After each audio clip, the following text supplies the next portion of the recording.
Do you ever feel like you're just floating through life, but not actually getting closer to the person that you want to be?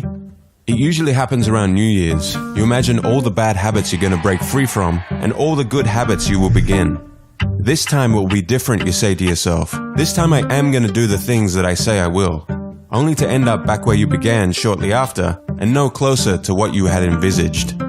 So the question is, how do you break free from bad habits and make the habits you desire easier and automatic? Atomic Habits by James Clear answers all these questions. We're going to be doing a fast-paced, detailed summary of the book and dive deep into topics like habit loops, dopamine spikes, priming your environment, plus heaps more. And make sure you stick around until the end of the video where I go through step by step how I'm personally using this book to improve my own habits.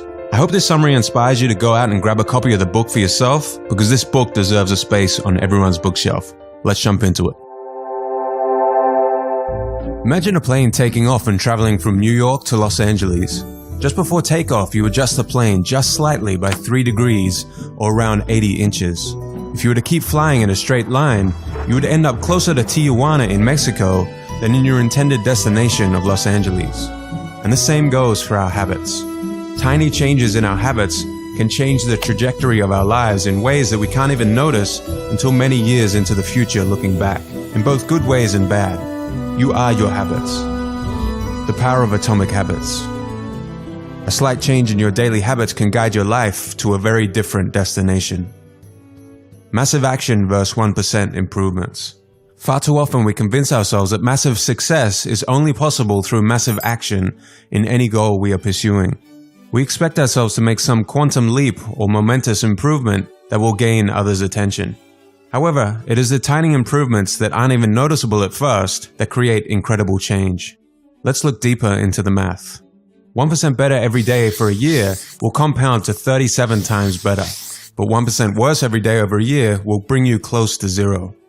Your habits can compound against you in the form of things like stress or negative self-talk, or they can compound for you in the form of things like knowledge, productivity, skills, and relationships. Success is the product of daily habits, not once-in-a-lifetime transformations. The truth about progress. When you start any endeavor in your life, here is what you think should happen: linear progress. But here is what actually happens. Notice this section here in the beginning. Small changes in our progress are not even noticeable. James Clear refers to this part of the graph as the valley of disappointment. You've done so much, you've put in